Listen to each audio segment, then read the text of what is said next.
Em nome do Pai, do Filho e do Espírito Santo. Amém. Bom dia.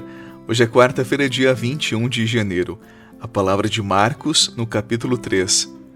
Naquele tempo, Jesus entrou de novo na sinagoga. Havia ali um homem com a mão seca. Alguns o observavam para ver se haveria de curar em dia de sábado, para poderem acusá-lo. Jesus disse ao homem da mão seca: "Levanta-te e fica aqui no meio." E perguntou-lhes: "É permitido no sábado fazer o bem ou fazer o mal? Salvar uma vida ou deixá-la morrer?" Mas eles nada disseram. Jesus então olhou ao seu redor, cheio de ira e tristeza, porque eram duros de coração, e disse ao homem: "Estende a mão." Ele a estendeu e a mão ficou curada. Ao saírem, os fariseus com os partidários de Herodes imediatamente tramaram contra Jesus a maneira como haveriam de matá-lo. Palavra da salvação. Glória a vós, Senhor.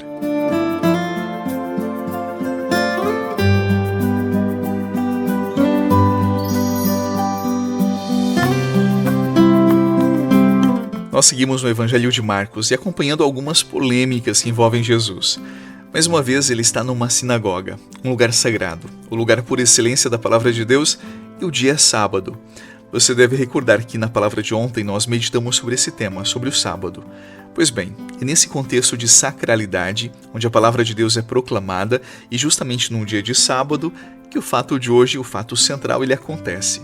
Alguns homens estavam dentro dessa sinagoga e eles observavam Jesus atentamente.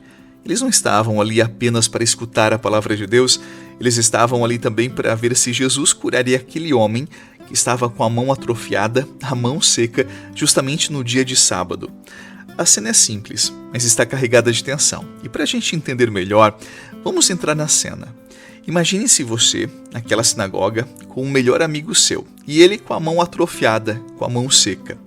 Eu lembro para você também que naquele tempo, uma mão atrofiada limitava quase tudo. Dificultava o trabalho, comprometia o sustento da família, colocava a pessoa numa situação permanente de dependência. E lembro também que não havia seguridade social, não havia uma ajuda institucional para pessoas que viviam em tal condição. E muitas vezes restava apenas a opção de mendigar para não passar fome. Agora pense, naquele mesmo espaço está alguém que pode curar essa mão.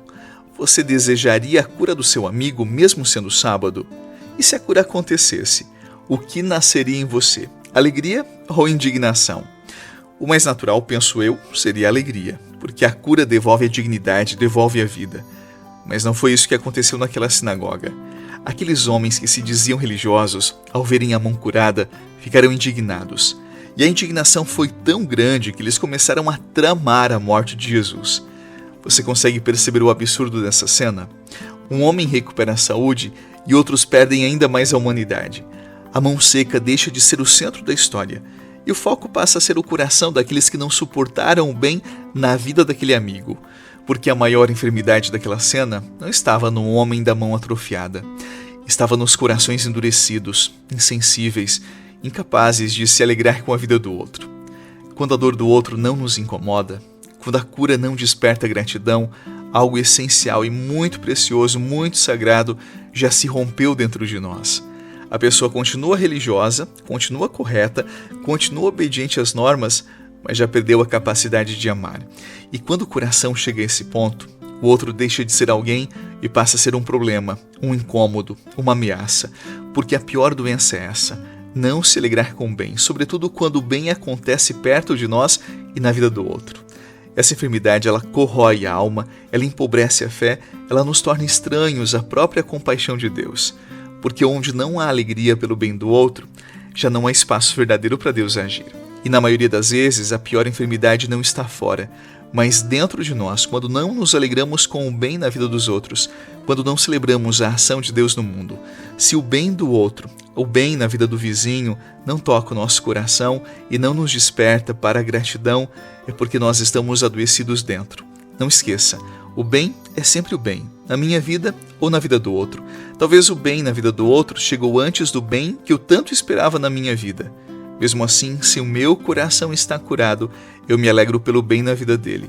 Se eu me entristeço, é porque estou distante de Deus, e há muito ainda por fazer no meu interior, porque as maiores curas, Elas acontecem longe dos holofotes, é no mais profundo dos nossos afetos e sentimentos, que nós celebremos a vida, celebremos o bem.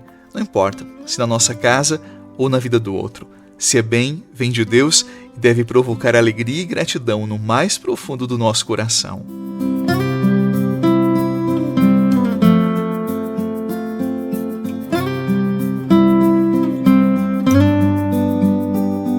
O Evangelho de hoje não nos pergunta se somos religiosos, mas se ainda somos humanos, porque a fé que não humaniza endurece. A religião que não gera compaixão, ela adoece a alma. Um coração humano, ele se comove, ele se deixa afetar, ele sofre com quem sofre, ele se alegra quando a vida se levanta. Já um coração endurecido, ele pode até cumprir normas, mas perdeu o essencial, ele perdeu a capacidade de amar. Naquela sinagoga do Evangelho que nós acabamos de ouvir, a mão daquele homem voltou a ter movimento, mas muitos permaneceram paralisados por dentro. E essa continua sendo a pergunta mais incômoda do Evangelho de hoje. O que ainda nos move? O que ainda nos toca? O que ainda nos faz vibrar diante da dor ou do bem do outro? Quando a fé ela deixa de nos tornar mais humanos, ela se transforma apenas em discurso. Pode ser um discurso bonito, bem elaborado, mas apenas um discurso. E Deus ele não procura fiscais da lei. Ele procura corações vivos, corações que sintam, que se alegrem, que se despertem diante da dor ou do sofrimento. E toda vez que a vida de alguém é restaurada diante de nós, ali Deus passa, ali Deus está. Reconhecê-lo ou não depende do quanto ainda nós somos humanos. Então a nossa oração não é para que sejamos mais religiosos, mas que a partir da religião praticada nos tornemos mais humanos, mais sensíveis. E eu convido você para orar comigo nesse momento. Senhor, me livra de uma fé fria, correta por fora, mas vazia por dentro. Não permita que eu me acostume à dor do outro, nem me torne indiferente ao bem que floresce diante dos meus olhos. Eu te peço um coração humano, um coração sensível, um coração capaz de se comover, de se alegrar, de se levantar junto com quem cai.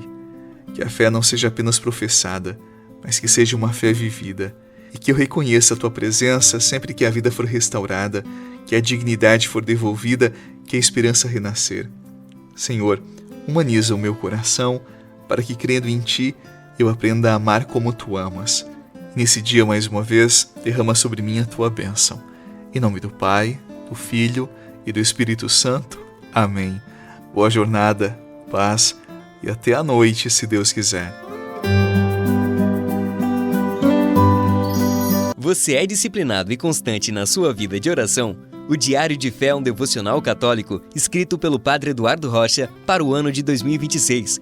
Com a indicação do Evangelho do dia, uma reflexão, uma oração, um propósito para cada dia do ano, uma frase inspiradora e um espaço para escrever sobre a sua caminhada espiritual, o Diário de Fé é um instrumento para que você cresça e amadureça ainda mais na sua relação com Deus.